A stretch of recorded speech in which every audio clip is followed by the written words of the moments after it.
আসসালামু আলাইকুম রহমতুল্লাহি ওবরাকাতুহ। আলহামদুলিল্লাহি ওয়াহদা ওয়াসসালাতু ওয়াসসালামু আলা মান লা নাবিয়্যা বা'দা ওয়া আলা আলিহি ওয়া সাহবিহি ওয়া মাওয়ালা। সম্মানিত মুসল্লিয়ানে কেরাম, আজকের খুতবায় যে বিষয়টি আমরা সংক্ষিপ্তভাবে আলোচনা করার চেষ্টা করব ইনশাআল্লাহ, বিষয়টি হলো ফাদাইলু শাহরিল্লাহিল মুহাররম, অর্থাৎ আল্লাহ রাব্বুল আলামিনের মাস মুহাররমের ফজিলত এবং এই মাসে আমাদের করণীয় এবং বর্জনীয় বিষয় কি। বর্তমানে আমাদের সামনে যে মাসটি এসেছে আমরা সকলেই জানি, এটি হিজরি সালের প্রথম মাস। নবী সাল্লাল্লাহু আলাইহি ওয়াসাল্লামের আগে আরবের লোকেরা যে হিসাব করত, সেখানে মুহাররম মাসকে তারা প্রথম মাস হিসাবে গণনা করত না। তারা মাসের গণনা শুরু করত রবিউল আউয়াল মাস থেকে।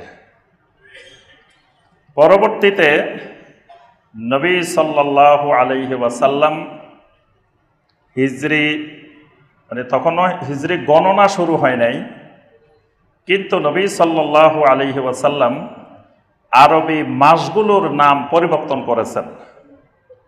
এই পরিবর্তিত মাসগুলোর যখন নাম পরিবর্তন করেছেন, তখন এই মাসটাকে নবী সাল্লাল্লাহু আলাইহি ওয়াসাল্লাম নাম রেখেছেন শাহরুল্লাহিল মুহাররম।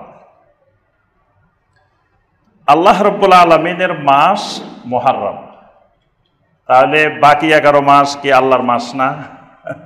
কিন্তু আল্লাহ রাসূল সাল্লাল্লাহু আলাইহি ওয়াসাল্লাম বাকি 11 মাসকে শাহরুল্লাহ নাম দেন নাই, আল্লাহর মাস নাম দেন নাই।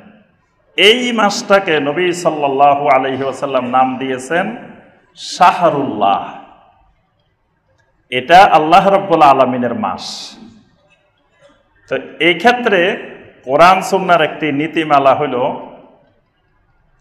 কোন জিনিসকে যখন আল্লাহ রাব্বুল আলামিনের সাথে সরাসরি সম্পৃক্ত করা হয়, তখন এর মর্যাদা অনেক গুণ বেড়ে যায়। যেমন মসজিদ, মসজিদকে বলা হয় বাইতুল্লাহ, আল্লাহ রাব্বুল আলামিনের ঘর। তা আল্লাহর কি ঘরের দরকার আছে?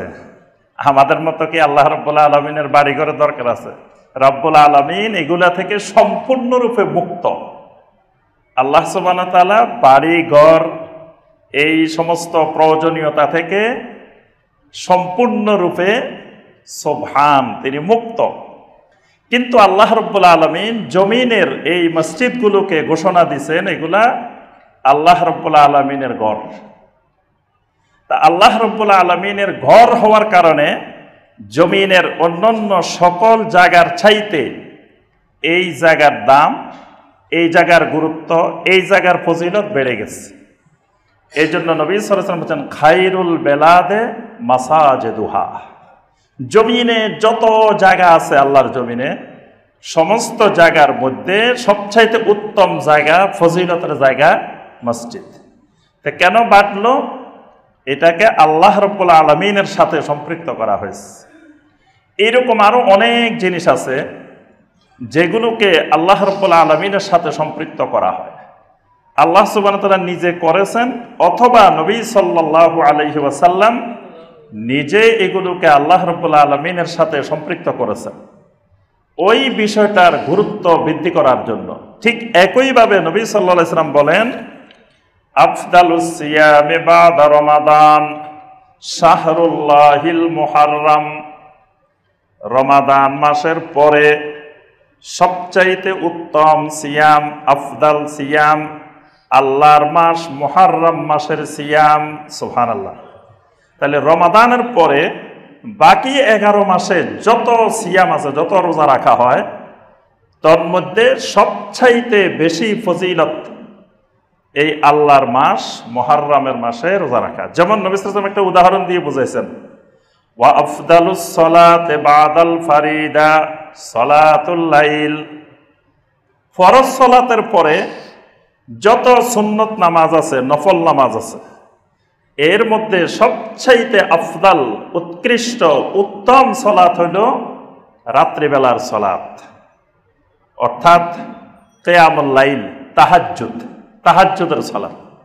প্রথমত দিনের এবাদতের চাইতে রাতের এবাদতের ফজিলত বেশি। এটা আম নিয়ম, সাধারণ নিয়ম। দিনের এবাদতের চাইতে রাতের এবাদতের ফজিলত বেশি। আবার রাতের এবাদতের মধ্যে শেষ রাত্রির তাহাজ্জুদের এবাদত, তাহাজ্জুদের সলাতের গুরুত্ব সবচাইতে বেশি। তো নবী সাল্লাল্লাহু আলাইহি ওয়াসাল্লাম বলেন ফরজ সলাতের পরে তাহাজ্জুদের গুরুত্ব বেশি, কিন্তু আবার ফরজ সলাতের চাইতে তাহাজ্জুদের গুরুত্ব বেশি না। এর জন্য কোটি কোটি তাহাজ্জুদ মিলাইলে এক রাকাত ফরজের সমান হবে না। অনেক ভাই বোনকে, অনেক বিশেষ করে অনেক ভাইদেরকে দেখা যায় তাহাজ্জুদের নামাজ পড়তে পড়তে ফজরের জামাত ধরে না। দেখা যায় ধরেন রাত্রে, অনেক রাত্রে উঠছে, উঠে তাহাজ্জুদ পড়ছে অনেক সময়, এখন ফজরের জামাত তো অনেক দেরি আছে, একা একা ঘরের মধ্যে ফজরের সালাত পড়ে ঘুমাই গেছে, জামাত পরে ত্যাগ করছে, ফজরের জামাত। অথচ তার তাহাজ্জুদের চাইতেও ফজরের জামাতের গুরুত্ব বেশি। এজন্য ফজরের জামাত যদি তাহাজ্জুদের কারণে ধরা না যায়, তো তাহাজ্জুদের চাইতে ফজরের জামাতকে অগ্রাধিকার দিতে হবে। মানে কোনটার চাইতে কোনটার গুরুত্ব বেশি এটা বুঝতে হবে।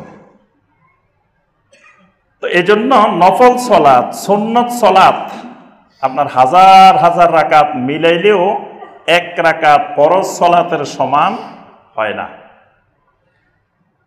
এজন্য নবী সাল্লাল্লাহু আলাইহি ওয়াসাল্লাম বলেন ফরজের পরে যেমন সবচাইতে গুরুত্বপূর্ণ সলাতুল লাইল, রমাদানের সিয়ামের পরে সবচাইতে গুরুত্বপূর্ণ, সবচাইতে ফজিলতপূর্ণ এই শাহরুল্লাহিল মুহাররমের সিয়াম। সুবহানাল্লাহ। তাহলে এই মাসটাকে আল্লাহ রাসূল সাল্লাল্লাহু আলাইহি ওয়াসাল্লাম বলছেন শাহরুল্লাহ, এটা আল্লাহ রাব্বুল আলামিনের মাস। আল্লাহ সুবহানাহু ওয়া তাআলা কোরআনে কারিমে সূরা তাওবার 36 নম্বর আয়াতে কারিমায় যে ঘোষণাটি দিয়েছেন, সেখানে আল্লাহ পাক বলেন ইন্না ইদ্দাতাশ শুহুরি ইনদাল্লাহি 12 শাহরান ফি কিতাবিল্লাহ ইয়াওমা খালাকাস সামাওয়াতি ওয়াল আরদ মিনহা আরবাআতুন হুরুম যালিকাদ দীনুল কাইয়্যিম ফালা তাজলিমু ফীহিন্না আনফুসাকুম। যেদিন আল্লাহ রাব্বুল আলামিন আসমান জমিন সৃষ্টি করেছেন, আল্লাহ রাব্বুল আলামিন আল্লাহর কিতাবের মধ্যে, আল্লাহ রাব্বুল আলামিনের একটা কিতাব আছে। এই কিতাব মানে কোরআন না, এই কিতাব মানে যেখানে আল্লাহ রাব্বুল আলামিন তাকদীর লিখে রেখেছেন, কিয়ামত পর্যন্ত যা কিছু হবে এগুলোকে আল্লাহ রাব্বুল আলামিন লিখে রেখেছেন। যেই জায়গায় আল্লাহ পাক এই কিতাব, ফি কিতাবিল্লাহ, আল্লাহর ওই কিতাবের মধ্যে আল্লাহ পাক লিখে রেখেছেন যে কিয়ামত পর্যন্ত গণনার মাস হবে 12টি। কেউ চাইলে 12টার থেকে বাড়াইতেও পারবে না, 12টার চাইতে কেউ কমাইতেও পারবে না। যখন বাড়াবে কমাবে তখন আর হিসাব মিলবে না। আল্লাহ রাব্বুল আলামিন এইভাবেই আল্লাহর জমিনটাকে দুইভাবে গণনা সম্পৃক্ত করেছেন। সূর্যের সাথেও আল্লাহ রাব্বুল আলামিন একটা গণনাকে সম্পৃক্ত করেছেন, আবার চন্দ্রের সাথেও আল্লাহ রাব্বুল আলামিন একটা গণনাকে সম্পৃক্ত করেছেন। সূর্যের গণনাটাকে আল্লাহ পাক এমনভাবে মিলিয়ে দিয়েছেন যে আজকে আপনার জুলাই মাসের 21 তারিখ, এই জুলাই মাসের 21 তারিখ প্রতি বছর যতদিনই আসবে ততদিনেই আজকের দিনে যত মিনিটে ঢাকা শহরে সূর্য উঠেছে, যত মিনিটে সূর্য ডুববে, এই সব 21শে জুলাই ওই সময়ে সূর্য উঠবে, সূর্য ডুববে। এর 1 সেকেন্ড বা 1 মিনিট হেরফের এদিক সেদিক হয় না, কারণ আল্লাহ রাব্বুল আলামিন ওই ইয়াউমা খালাকাস সামাওয়াতি ওয়াল আরদ, যেদিন আসমান জমিন সৃষ্টি করেছেন সেদিন থেকে এইভাবেই আল্লাহ পাক পৃথিবীটাকে, জমিনটাকে, আসমানটাকে আল্লাহ পাক এইভাবে নির্ধারণ করে দিয়েছেন।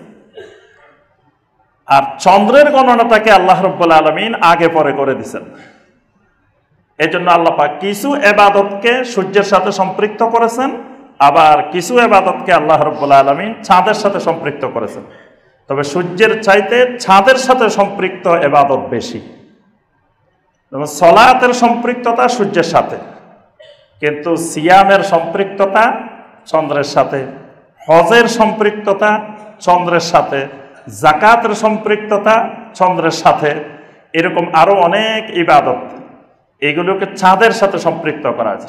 এর মধ্যে আল্লাহ রাব্বুল আলামিনের অনেক হিকমত আছে, যাতে যেমন সিয়াম পালন করবে আল্লাহর বান্দারা, তো যদি এই সূর্যের সাথে সম্পৃক্ত হয় তাহলে দেখা গেল জুন মাসে জুলাই মাসে সিয়াম, তো সারা জীবন এই গরমের মধ্যে এই সময়ের মধ্যে সিয়াম।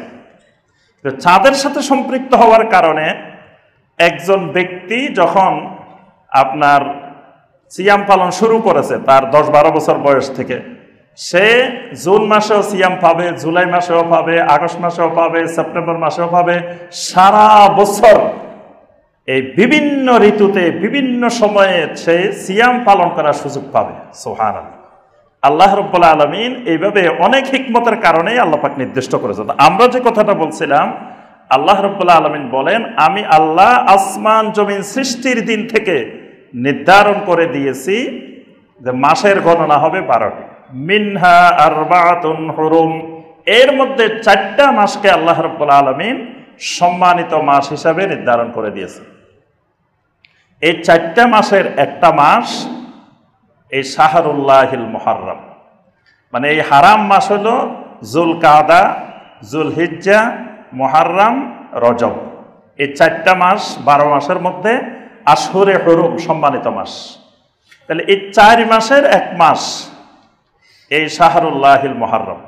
তাহলে এই মাসের প্রথম ফজিলত আমরা পেলাম, 1 নম্বর ফজিলত, এই মাসটাকে নবী সাল্লাল্লাহু আলাইহি সাল্লাম শাহরুল্লাহ বলছেন, এটা আল্লাহর মাস। আল্লাহর মাস মানে এই মাসটার সম্মান, মর্যাদা, কদর অন্য মাসের চাইতে বেশি। 2 নম্বরে এই মাসের ফজিলত, মিনহা আরবাআতুন হুরুম, এই মাসটা হারাম মাস। হারাম মাস মানে সম্মানিত মাস। যেমনিভাবে মসজিদে হারাম, আল্লাহ রাব্বুল আলামিন একটা হারামের সীমানা চিহ্নিত করে এটাকে হারাম বানাই দিয়েছেন। মদিনাকে নবী আল্লাহ সুবহানাহু ওয়া তাআলা নবী সাল্লাল্লাহু আলাইহি ওয়াসাল্লামের দোয়ার কারণে সেটাকেও হারাম বানিয়ে দিয়েছেন। তাহলে হারামের এলাকা যেরকম অন্য সকল এলাকার চাইতে সম্মানিত, ঠিক একইভাবে শাহরুল্লাহিল মুহাররম মাসটাও অন্যান্য মাসের চাইতে এটা হারাম মাস, সম্মানিত মাস। এইভাবে এই মাসের আরো অনেক ফজিলত নবী সাল্লাল্লাহু আলাইহি ওয়াসাল্লাম বর্ণনা করেছেন। এবার আসি আমরা এই মাসে আমাদের করণীয় কি, বা এই মাসে আমাদের বর্জনীয় কি, এই ব্যাপারে আল্লাহ এবং আল্লাহ রাসূল সাল্লাল্লাহু আলাইহি ওয়াসাল্লাম আমাদেরকে কি নির্দেশনা দিয়েছেন। আল্লাহ রাব্বুল আলামিন এই সূরা আত-তাওবার 36 নম্বর আয়াতে যেখানে এই মাসের হারাম মাসের কথা বলছেন, হারাম মাসের কথা বলার পরেই আল্লাহ রাব্বুল আলামিন বলতেছেন, ফালা তাজলিমু ফীহিন্না আনফুসাকুম, খবরদার এই হারাম মাসগুলোর ভিতরে তোমরা নিজেদের উপরে জুলুম করিও না। তাহলে আল্লাহ পাক প্রথম নির্দেশনা দিয়েছেন যে এই হারাম মাসে, সম্মানিত মাসে জুলুম করা যাবে না, নিজেদের উপরে জুলুম করা যাবে না, জুলুম করতে নিষেধ করেছেন। এটা হলো 1 নম্বর কাজ। মানে এই মাসের ব্যাপারে খেয়াল রাখতে হবে, এটা হারাম মাস, সম্মানিত মাস, এই মাসে আমার করণীয় হলো এই মাসে জুলুম করা যাবে না। এখন জুলুমটা কি, কোন জুলুম করা যাবে না? আল্লাহ রাব্বুল আলামিন বলছেন, ফালা তাজলিমু ফীহিন্না আনফুসাকুম। নবী সাল্লাল্লাহু আলাইহি ওয়াসাল্লাম এটার ব্যাখ্যা দিয়েছেন, জুলুমটা কি। আল্লাহ রাসূল সাল্লাল্লাহু আলাইহি ওয়াসাল্লাম বলেন, আয-যুলমু সালাসা, আল্লাহর বান্দারা জমিনে 3 ধরনের জুলুম করে। ফাযুলমুন লা ইয়াগফিরুহুল্লাহ, বান্দা এমন এক জুলুম করে যে জুলুম আল্লাহ রাব্বুল আলামিন কখনো ক্ষমা করেন না। ওয়াজুলমুন ইয়াগফিরুহুল্লাহ, আরেকটা জুলুম আছে, বান্দা যখন তাওবা করে আল্লাহ এই জুলুম ক্ষমা করে দেন। ওয়াজুলমুন লা ইয়াতরুকুহুল্লাহ, আরেক জুলুম আছে আল্লাহ রাব্বুল আলামিন এই জুলুমকারীকে ছাড় দেন না। 3 ধরনের জুলুম। এই 3 ধরনের জুলুমেই এই হারাম মাসে করা যাবে না। তাহলে প্রথম জুলুমটা কি? নবী সাল্লাল্লাহু আলাইহি ওয়াসাল্লাম বলেন যেই জুলুমটা আল্লাহ ক্ষমা করেন না, এই জুলুমটা হইল আশ-শিরকু বিল্লাহ, আল্লাহ রাব্বুল আলামিনের সাথে শিরিক করা। এই জুলুম, এটাও জুলুম। সূরা লোকমানের 13 নম্বর আয়াতে কারিমে আল্লাহ পাক বলছেন ইন্নাশ শিরকা লাযুলমুন আযীম। শিরিক হলো সবচাইতে মহান জুলুম। এর থেকে বড় জুলুম জমিনে আর নেই। জমিনে সবচেয়ে বড় জালেম যে শিরিক করে, মুশরিক, যে আল্লাহর হক নষ্ট করে, আল্লাহর অধিকার নষ্ট করে, তার থেকে বড় জালেম জমিনে আর নাই। তাহলে শিরিককারী আল্লাহর সবচেয়ে বড় হক আল্লাহ সুবহানাহু ওয়া তাআলার তাওহীদ, সেই তাওহীদ নষ্ট করে যখন শিরিক করে আল্লাহ সুবহানাহু ওয়া তাআলার উপরে জুলুম করে। আর আল্লাহ রাব্বুল আলামিন কোরআনে কারিমে সূরা আন-নিসার 48 নম্বর আয়াতে কারিমা আরো অনেক আয়াতেই বারবার ঘোষণা দিয়েছেন ইন্নাল্লাহা লা ইয়াগফিরু আন ইউশরাকা বিহি ওয়া ইয়াগফিরু মা দুনা যালিকা লিমান ইয়াশা। আল্লাহ রাব্বুল আলামিন ইচ্ছা করলে, চাইলে তোমার সব গুনাহ আল্লাহ ক্ষমা করে দিতে পারেন, কিন্তু আল্লাহ রাব্বুল আলামিন শিরকের গুনাহ ক্ষমা করবেন না। শিরিকের গুনাহ আল্লাহ রাব্বুল আলামিন ক্ষমা করেন না। শিরিক নিয়ে কেউ যদি মারা যায় তো এটা আল্লাহ রাব্বুল আলামিন ক্ষমা করবেন না। কিন্তু কবিরা গুনাহ নিয়েও যদি মারা যায় আল্লাহ রাব্বুল আলামিন চাইলে তার গুনাহ আল্লাহ ক্ষমা করে দিতে পারেন। এজন্য সহিহ মুসলিমে হাদিসে কুদসির মধ্যে আসছে আল্লাহ রাব্বুল আলামিন বান্দাকে ডেকে বলতেছেন, বান্দা কিয়ামতের ময়দানে যদি তুমি আমার সাথে সাক্ষাৎ করো, মাল্লাকিয়ানি বিকুরাবিল আরদি খাতিআতান, আমার কোন বান্দা কোন বান্দি যদি আমার সাথে কিয়ামতের ময়দানে সাক্ষাৎ করে, বিকুরাবিল আরদি খাতিআতান, তার গুনাহ সমস্ত জমিন ভর্তি হয়ে গেছে। জমিন যত বড় তার গুনাহটাও এরকম বড়, বিশাল বিশাল গুনাহ নিয়ে আমি আল্লাহর কাছে হাজির হয়ে গেছি। কিন্তু লা ইউশরিকু বি শাইআ, এই বান্দা জীবনে একবারও কোনোদিন আমি আল্লাহর সাথে কোনো কিছুকে শরিক করে নাই, শিরিক মুক্ত ছিল, কিন্তু গুনাহগার, গুনাহ করছে অনেক বড় বড়, কিন্তু শিরিক করে নাই। আল্লাহ রাব্বুল আলামিন বলেন লাকিতুহু বিমিসলিহা মাগফিরা, আমি আল্লাহ ওই বান্দা যেই পরিমাণ গুনাহ নিয়ে আমি আল্লাহর কাছে মোলাকাত করতে এসেছে, আমি আল্লাহ রাব্বুল আলামিনও ওই পরিমাণ মাগফিরাত নিয়ে বান্দার সাথে মোলাকাত করব। সুবহানাল্লাহ। মানে তার গুনাহ কত বড় হইতে পারে, আমি আল্লাহর মাগফিরাত তার থেকে অনেক বড়। আল্লাহ রাব্বুল আলামিন ওই মাগফিরাত নিয়ে মোলাকাত করা মানে তার সব গুনাহ আল্লাহ রাব্বুল আলামিন ক্ষমা করে দিবেন। কিন্তু শর্ত একটা দিবেন, সেটা হলো লা ইউশরিকু বি শাইআ, জীবনে কখনো আমি আল্লাহর সাথে কোনো কিছুকে শরিক করেন। শিরিক মুক্ত তাওহীদি ঈমান ছিল তার। তাহলে এই জুলুমটা, শিরিকের জুলুম হারাম মাসে করা যাবে না। হারাম মাসে করলে বলে অন্য মাসে কি করা যাবে? অন্য মাসেও করা যাবে না। তবে অন্য মাসে করলে যে গুনাহ হবে এই মাসে করলে তার থেকে বেশি গুনাহ হবে।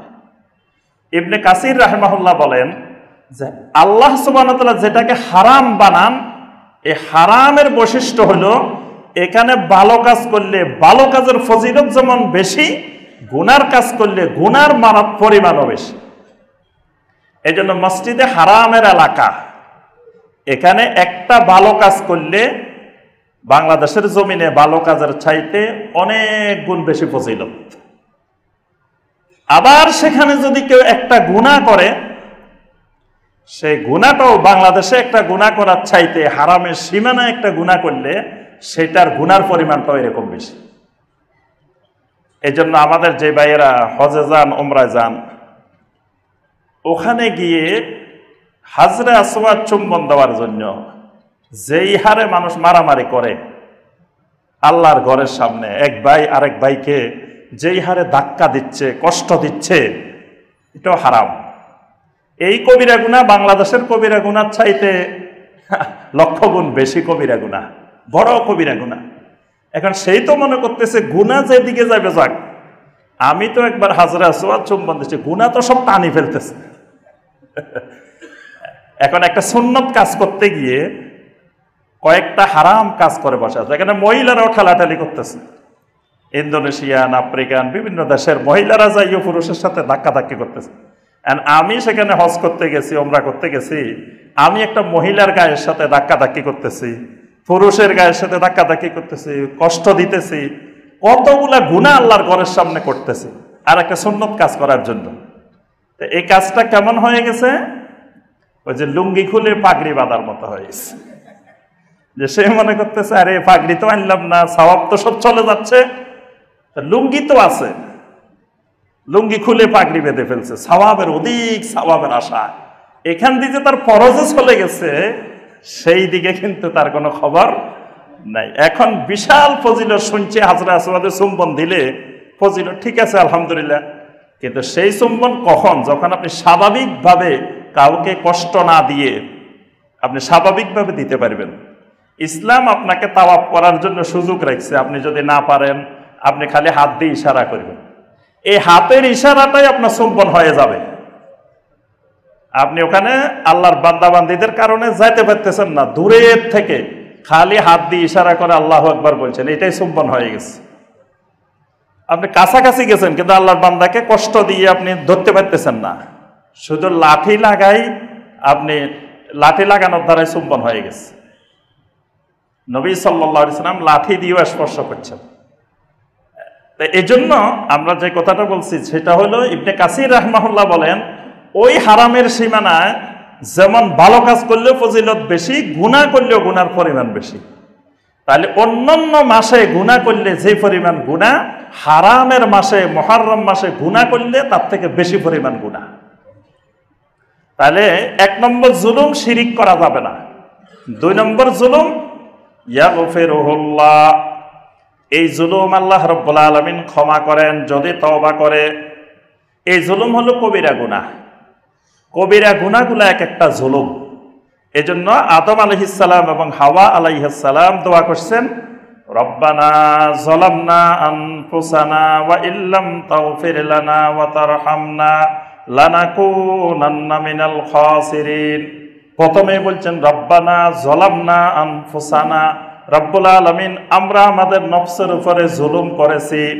গুনাহ করছি বলেন নাই, বলছেন যালামনা আনফুসানা, আমরা আমাদের নফসের উপরে জুলুম করছি। নফসের উপরে জুলুম মানে কবিরা গুনাহ।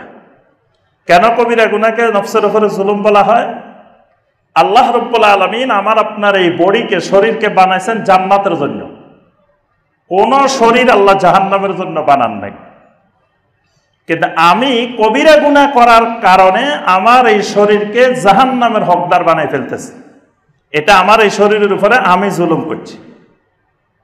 আমার শরীরটা যাওয়ার কথা ছিল জান্নাতে, কিন্তু আমি গুনাহ করার কারণে আমার এই শরীরকে আমি পাঠাই দিচ্ছি জাহান্নামে। তাহলে এই জুলুমটা আল্লাহ করেন নাই, আমি করছি। এই জন্য জাহান্নামী জাহান্নামে যায় নিজের কারণে। তারপরে গজবপ্রাপ্ত জাতি গজব পায় নিজেদের কারণে। মানুষ গোমরাহ হয়, দয়ালহীন হয় নিজেদের কারণে। কিন্তু হেদায়েত নিয়ামত নিজের কারণে না, আল্লাহ দিতে হয়। এজন্য সূরা আল ফাতিহার মধ্যে আল্লাহ রাব্বুল আলামিন সিরাতাল্লাযীনা আন'আমতা আলাইহিম, এখানে নিয়ামতের সম্পর্কটা আল্লাহর সাথে সরাসরি করছেন। ওই রাস্তা, যেই রাস্তায় আপনি মানুষগুলাকে নিয়ামত দিয়েছেন, নিয়ামত দিয়েছেন আপনি, সরাসরি আল্লাহকে বলতেছেন। কিন্তু পরের অংশে যাই আর আল্লাহর সাথে সম্পৃক্ত হয় নাই। গায়রিল মাগদুবি আলাইহিম, ওই লোকদের রাস্তা চাই না যে মানুষগুলো গজব প্রাপ্ত হয়েছে।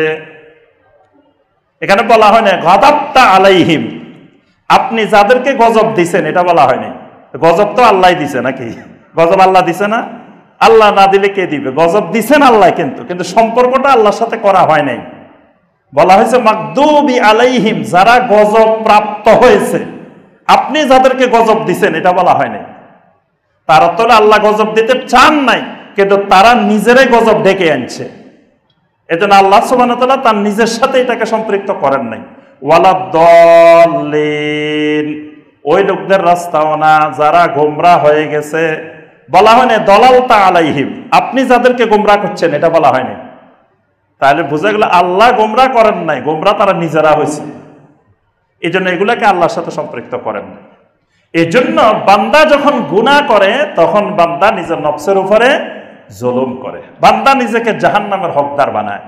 তবে বান্দা যখন তওবা করে ফিরে আসে, আল্লাহ রাব্বুল আলামিন বান্দার এই গুনাহগুলোকে আল্লাহ ক্ষমা করে দেন।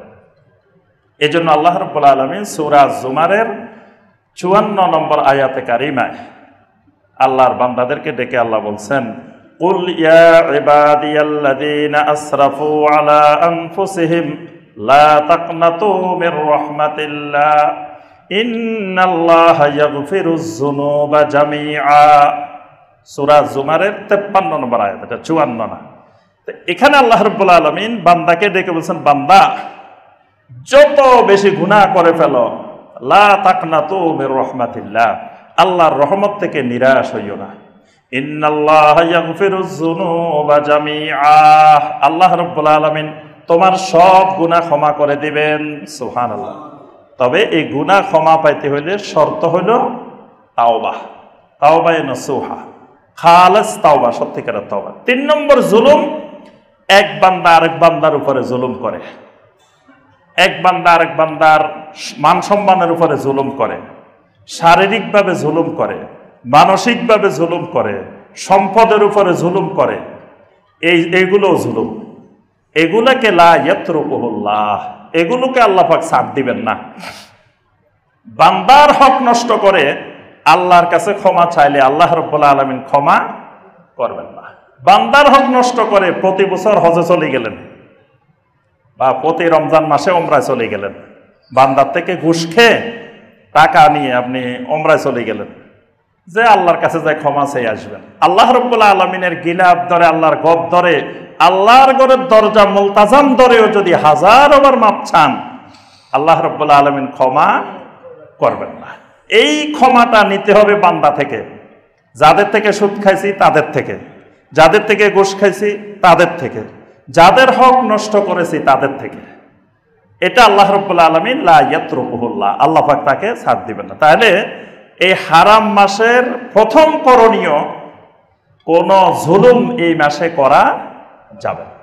2 নম্বর করণীয়, এই মাসকে সম্মান করতে হবে। এটা শাআইরুল্লাহ, হারাম মাসগুলো শাআইরুল্লাহ। শাআইরুল্লাহকে সম্মান করলে ফাইন্নাহা মিন তাকওয়াল কুলুব, আল্লাহ পাক বলেন তার অন্তরে তাকওয়া তৈরি হবে।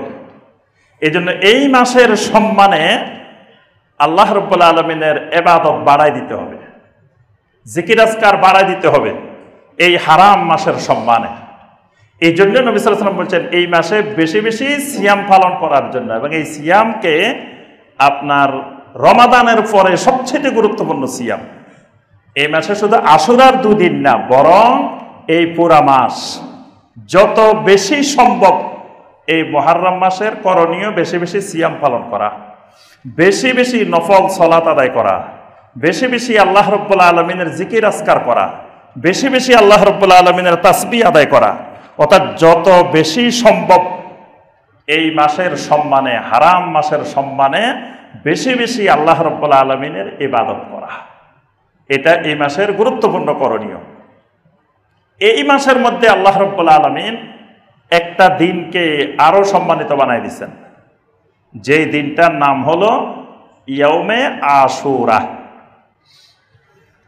আশুরা মানে আশারা থেকে আশুরা, আশারা মানে 10, আর আশুরা মানে এমন একটা 10 যেই 10টা স্মরণীয় 10, অর্থাৎ যেই 10কে স্মরণ রাখার মধ্যে, যেই 10কে খেয়াল রাখার মধ্যে ফজিলত আছে, এইরকম 10ম দিবস হলো ইয়াউমে আশুরা। ইয়াউমে আশুরার দিনে কি হয়েছে? ইয়াউমে আশুরার দিনে আল্লাহর জমিনে একটা ঘটনা ঘটছে, এইটাকে আমরা টানতে টানতে টানতে টানতে 100টা বানাই ফেলছি। এটা বাংলাদেশে আসি 100টা হয়ে গেছে, কিন্তু কোরআন হাদিসে এটার ঘটনা হইল একটা।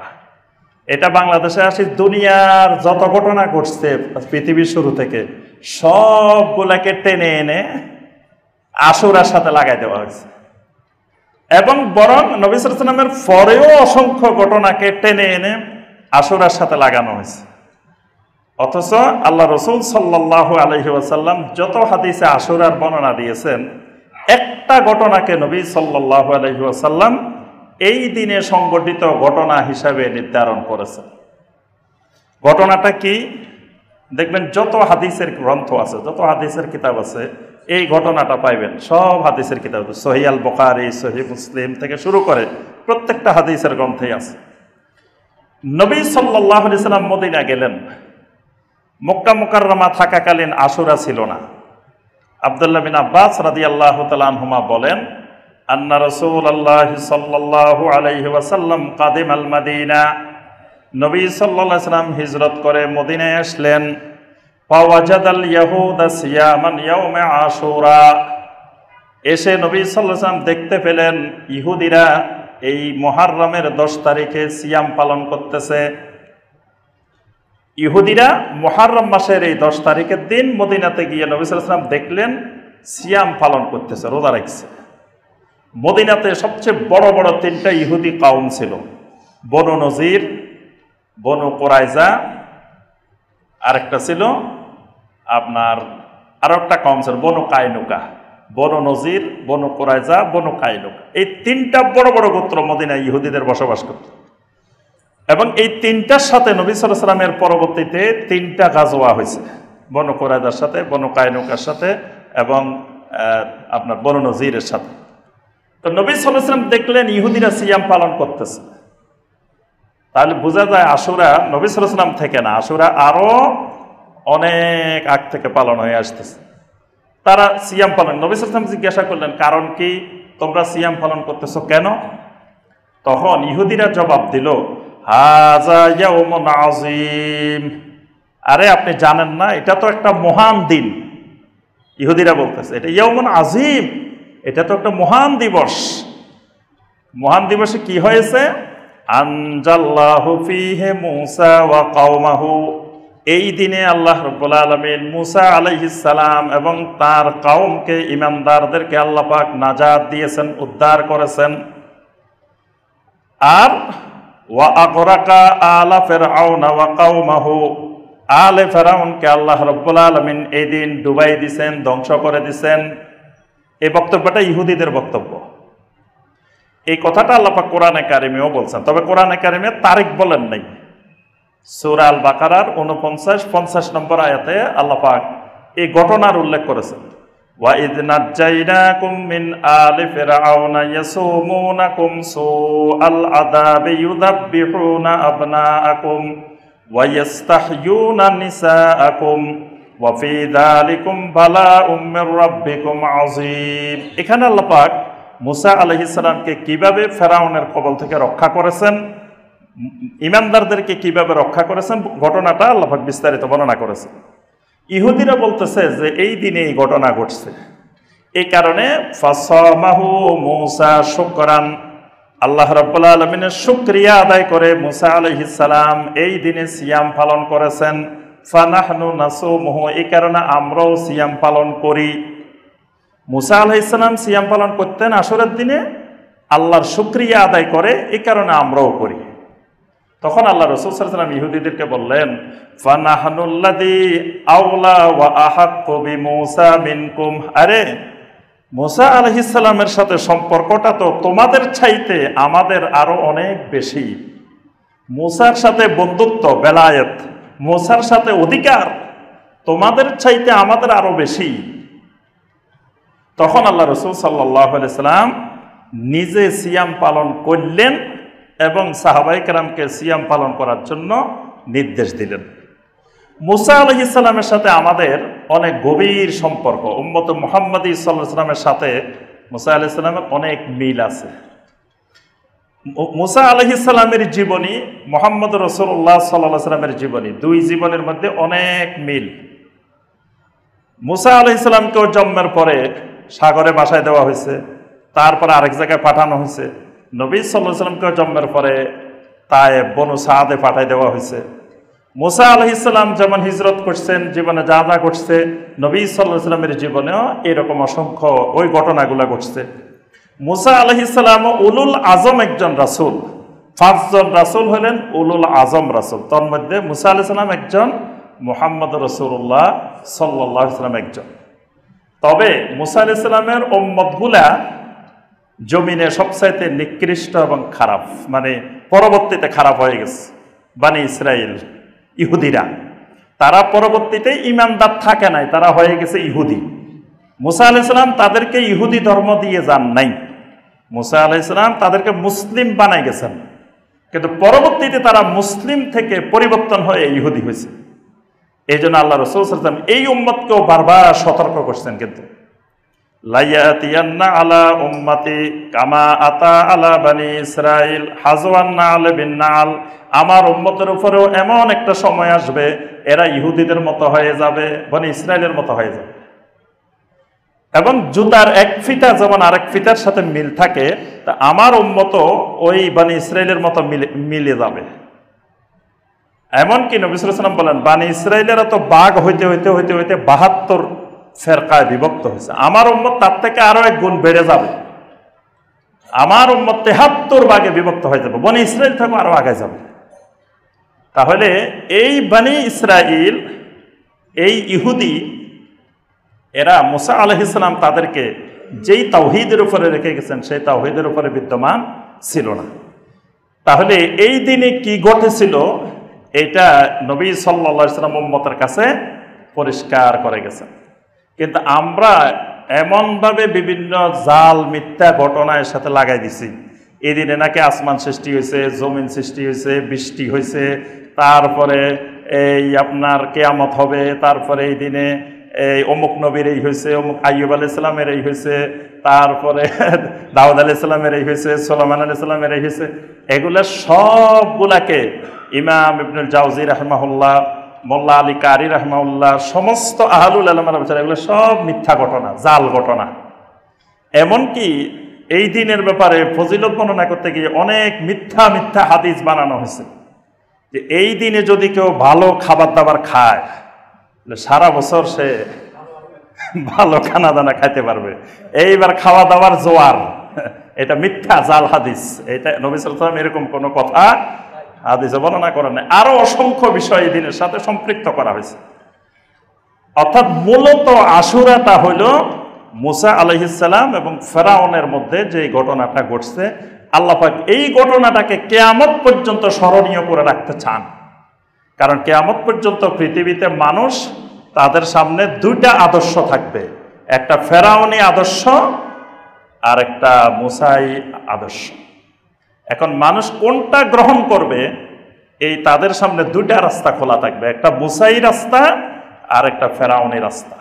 এবং আল্লাহ পাক সূরা আল কাসাসের মধ্যে ফেরাউনির যে কায়দা, ফেরাউনি যে বৈশিষ্ট্য, সেগুলো আল্লাহ পাক একটা একটা করে বর্ণনা করছেন। ফেরাউন কিভাবে জুলুম করত, ফেরাউন কিভাবে তাদের কওমকে বিভক্ত করেছিল, ফেরাউন কিভাবে পুরুষদেরকে হত্যা করত, নারীদেরকে জীবিত রাখত, ফেরাউনের সব ঘটনা আল্লাহ রাব্বুল আলামিন কোরআনে কারিমে তুলে ধরেছেন। আবার মুসা আলাইহিস সালামের কি কি বৈশিষ্ট্য ছিল, নবুয়তি বৈশিষ্ট্য, নবীওয়ালা বৈশিষ্ট্য এবং নবীওয়ালা দাওয়াত, নবীওয়ালা তাবলীগ, নবীওয়ালা পদ্ধতি কিয়ামত পর্যন্ত কি রকম হবে, কোরআনে কারিমে আল্লাহ পাক মুসা আলাইহিস সালামের ব্যাপারে যত বেশি বর্ণনা করছেন, অন্য নবীদের ব্যাপারে এত বেশি বর্ণনা করেন না। এই জন্য আল্লাহ রাব্বুল আলামিন এই ঘটনাটাকে কিয়ামত পর্যন্ত স্মরণীয় করে রাখতে চান। এই জন্য এটা আমাদের জন্য এই দিনে সিয়াম পালন করা সুন্নত। তবে যেহেতু ইহুদিরা একদিন করে, এই জন্য নবী সাল্লাল্লাহু আলাইহি ওয়াসাল্লাম বলেছেন, খালিফুল ইয়াহুদ, তোমরা ইহুদিদের বিরোধিতা করো, সুমু ইয়াওমান ক্বাবলাহু আও বা'দাহু, তোমরা এর আগের দিন অথবা পরের দিন আরেকটা সিয়াম পালন করো, 9 তারিখ 10 তারিখ অথবা 10 তারিখ 11 তারিখ। কোন কোন আহলুল ইলম বলছেন 9, 10, 11 3 দিন। তাহলে যেহেতু এই মাসে সিয়াম পালন করা বেশি ফজিলত। এরপরে তবে 9, 10টা উত্তম। নবী সাল্লাল্লাহু আলাইহি ওয়াসাল্লাম বলেছেন, লা আসুমান্না তাসে, আমি আগামী বছর 9 তারিখেও সিয়াম পালন করব। এই জন্য 9, 10 এটা হলো সবচাইতে উত্তম। অর্থাৎ করণীয় হলো একটা, সিয়াম পালন করা। আর এই ফেরাউনি এবং মুসা আলাইহিস সালামের আদর্শ, দুইজনের দুই বিপরীতমুখী তাগুতি আদর্শ আর নববী আদর্শ, নবীর আদর্শ আর তাগুতের আদর্শ, এই দুই আদর্শ থেকে একজন মুসলিম নববী আদর্শকে বেছে নিবে। এটাই হলো এই দিনের মূল শিক্ষা। পরবর্তীতে এই 10 তারিখে আরো অনেক ঘটনা ঘটছে এবং ঘটতেও পারে। 10 তারিখে অনেকের জন্ম হতে পারে, অনেকের মৃত্যু হতে পারে, অনেকের শাহাদাত হতে পারে, বিভিন্নভাবে মিলে যেতে পারে।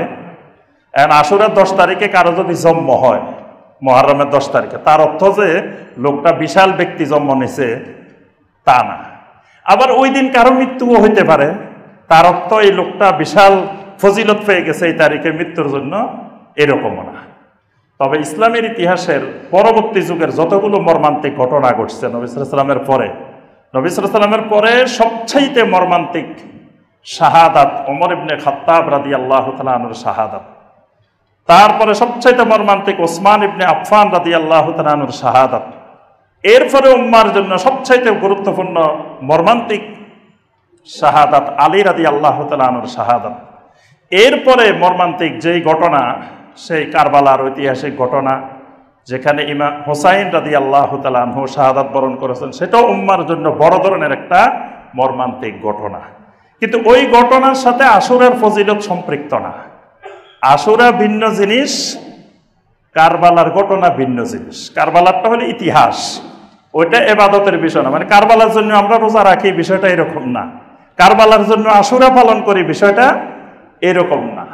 আশুরা তো কারবালার আরো মানে 61 বছর আগে, আরো আগে নবী সাল্লাল্লাহু আলাইহি ওয়াসাল্লাম সাহাবায়ে কেরাম পালন করা শুরু করেছেন।